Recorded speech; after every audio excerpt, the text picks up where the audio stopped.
مومنین کرام مریض ہیں اور دعا کے لیے کہتے ہیں پروردگار سے دعا گوؤں کے بارے ہم تمام کو صحت و سلامتی عطا فرما۔ بیعت کے 14 معصومین علیہ السلام کے صدقے سے اس بستی کے رہنے والے جو مومنین مریض ہیں بلاخص ماما غلام رسول اور سائیں کالو، اس کے علاوہ جتنے بھی یہاں تشریف فرما، چاہے وہ مرد میں سے ہو چاہے وہ خواتین حضرات میں سے، تمام کی صحت و سلامتی کے لیے ایک مرتبہ بلند آواز سے صلوات کی تلاوت فرما دیجیے۔ صلی علی محمد وآل محمد عجل فرجہم۔ اس عبادت کو، اس زحمت کو عبادت سمجھیں گے، تھوڑا سا آگے کی جانب آ جائیں کیونکہ پیچھے کے سارے بہت سارے مومن جمع ہو جاتے ہیں۔ دودھ پڑھیں گے محمد وآل محمد پر، آگے کی جانب تشریف لے کر آ جائیں۔ صلی علی محمد۔ اعوذ باللہ السمیع العلیم من الشیطان اللعین الرجیم، بسم اللہ الرحمن الرحیم، الحمد للہ رب العالمین، الصلاة والسلام على صاحب الدعوة النبوية وصولة الحيدرية وإسمة الفاطمية، الحلم الحسنية، الشجاعة الحسينية، والعبادة السجادية، ومعاصر الباكرية، وعلوم القاسمية، الحجج الرضوية، وجود التقوية، ونكابة النكوية، الحيبة العسكرية، والغيبة قائم آل محمد، صلی علی محمد۔ بسم اللہ الرحمن الرحیم، انما یرید اللہ لیذہب عنکم الرجس اہل البیت ویطہرکم تطہیرا،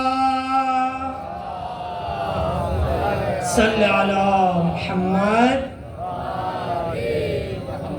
بسم اللہ الرحمن الرحیم، قل ان کنتم تحبون اللہ فاتبعونی یحببکم اللہ ویغفر لکم ذنوبکم واللہ غفور الرحیم۔ دودھ پڑھیں گے محمد وآل محمد،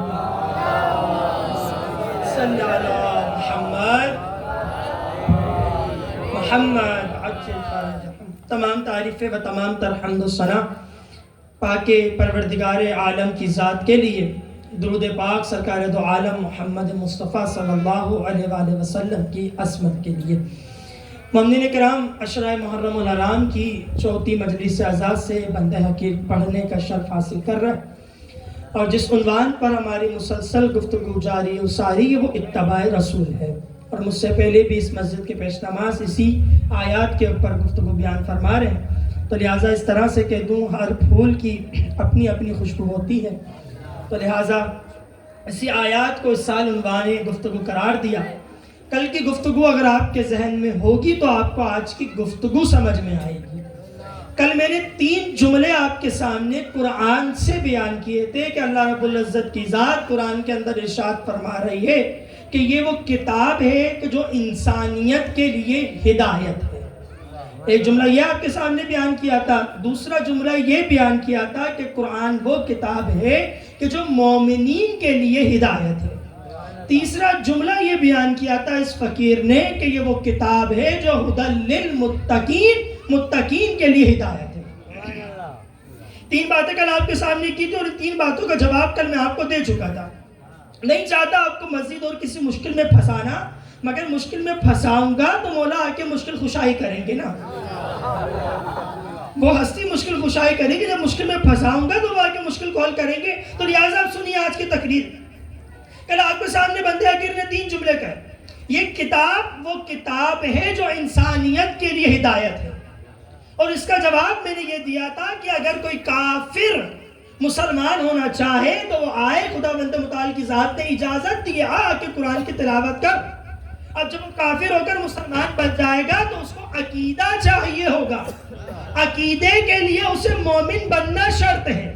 جب عقیدہ اخذ کرے گا تو مومن بنے گا، جب مومن بنے گا تو یہ کتاب مومن کے لیے ہدایت بن جائے گی، یہ کتاب مومن کے لیے ہدایت بن جائے گی۔ اب مسلمان بھی بن گیا، مومن بھی بن گیا، اب اسے چاہیے اعمال۔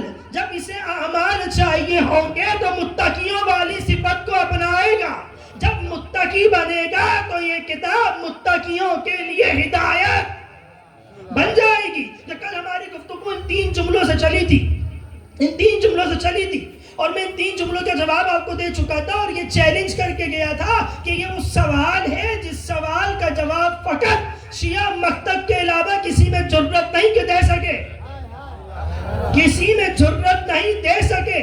اگر آپ کی سماعتیں بیدار ہوں اور آپ چاہتے ہیں مجھے سننا اور میں چاہتا ہوں آپ کو سنانا، تو آج اور مزید 3 آیتیں لے کر آیا ہوں، اور اسی قرآن سے لایا ہوں جس قرآن کو آپ مانتے ہیں، اس قرآن کو ہم مانتے ہیں، مگر آیتیں بڑی زبردست ہیں۔ سنیں گے میرے ساتھ مل کے آیتیں؟ سارا دن میں نے ان آیتوں کو لکھا ہے، اور لکھ کر اس لیے پڑھ رہا ہوں آج کے دن، کل کو کوئی ایسا نہ ہو کوئی کہہ دے کہ مولوی صاحب نے کسی آیات کو کسی اور رخ پہ پڑھ دیا۔ بھائی انسان سے خطا ہو جاتی ہے نا، کیا پتا کوئی کہہ دے اتنی بڑی آیت تھی، مولوی صاحب نے کچھ یہ والا ٹکڑا پڑھ دیا اور کچھ دوسری والی آیت کو ملا کے پڑھ دیا۔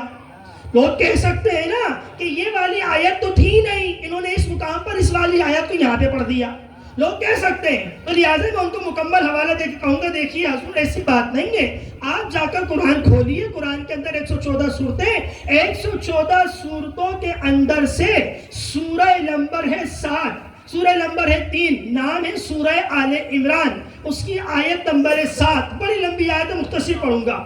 خدا بند متعال کی ذات سورہ آل عمران کی آیت نمبر 7 کے اندر ارشاد فرماتی ہے، بسم اللہ الرحمن الرحیم، هو الذی انزل الیک الکتاب، کہ یہ وہ کتاب ہے جو ہم نے محمد مصطفیٰ پر نازل فرمائی، منہ آیات محکمات ہن ام الکتاب واخری متشابہہ، اور یہ وہ کتاب ہے جس کی کچھ آیتیں متشابہ ہیں۔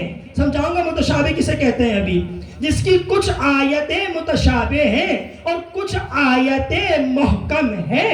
اب سنیے لوگ کیا کیا کرتے ہیں، فَأَمَّا الَّذِينَ فِي قُلُوبِهِمْ زَيْغٌ فَيَتَّبِعُونَ مَا تَشَابَهَ مِنْهُ ابْتِغَاءَ الْفِتْنَةِ، کچھ لوگ یہ کیا کرتے ہیں کہ محکم آیتوں کو چھوڑ دیتے ہیں، متشابہ والی آیات کو اٹھا کر اپنی مرضی سے تعبیر کر کے لوگوں کے درمیان فتنہ کیا کرتے ہیں۔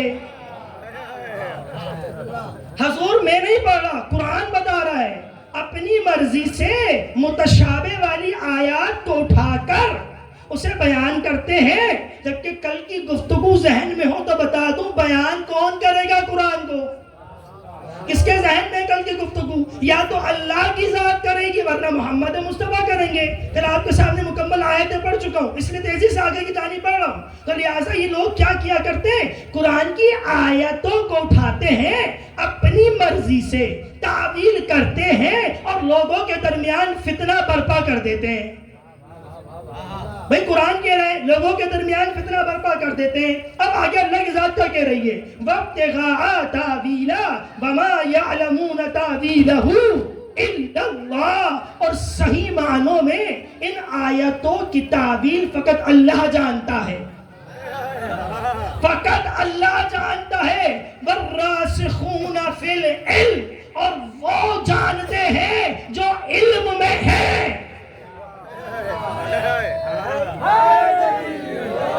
حضور ابھی تو میں نے صرف آیت نوٹ کروائی ہے، کچھ کہا ہی نہیں ہے، کچھ کہا ہی نہیں ہے۔ جب قرآن خود کہہ دے یہ حضرات یہ کیا کرتے ہیں، آیتیں اٹھاتے ہیں، دو طرح کی آیتیں پورے قرآن میں، یا متشابہ ہیں یا محکم ہیں۔ اچھا اجازت دے تو میں آپ کو سمجھاؤں متشابہ کسے کہتے ہیں؟ جب تک کہ آپ مقدمہ ہی نہیں سمجھیں گے نتیجے کس طرح پہنچیں گے؟ مقدمہ سمجھیے ابھی صرف۔ متشابہ اور محکم، یہ دو طرح کی آیتیں تمہیں قرآن کے اندر ملیں گی۔ قرآن کی 6666 آیتیں ہیں، 6666 آیتیں ہیں۔ کچھ علماء نے لکھا تقریباً 200 آیتیں وہ ہیں جو محکم ہیں، 200 آیتیں، باقی سب آیتیں وہ ہیں جو متشابہ ہیں، سب متشابہ ہیں۔ اب سنو متشابہ کسے کہتے ہیں؟ متشابہ یعنی شباہت۔ یہ کالا رومال میرے کالے رنگ کے کپڑوں سے شباہت رکھتا ہے۔ اگر یہ مائک ٹھیک ہو سکتا تو بھائی اس کو ٹھیک کر دے۔ درود پڑھیں گے محمد و آل محمد پر، صلی علی محمد و آل محمد، بس ٹھیک ہے کافی۔ اب یہ بھی کالا ہے، میرے کپڑے بھی کالے ہیں، آپ کہیں گے کہ دونوں ایک دوسرے سے شباہت رکھتے ہیں، ایک جیسے ہیں کہ نہیں ہیں؟ مگر کلر میں ایک جیسے ہیں، عرض اور طول میں ایک جیسے نہیں ہیں۔ اس کی لمبائی چھوٹی ہے، اس کی لمبائی زیادہ ہے۔ صحیح پڑھ رہا ہوں نا آپ کے سامنے؟ گھبرا کے مت سنیے گا، دونوں میں فرق ہے۔ متشابہ اسی کو کہتے ہیں جو ایک دوسرے سے شباہت تو رکھتی ہو مگر بظاہر شباہت رکھے، حقیقت میں دونوں میں فرق ہو، ایک جیسی نہ ہو، دونوں ایک جیسی نہ ہو۔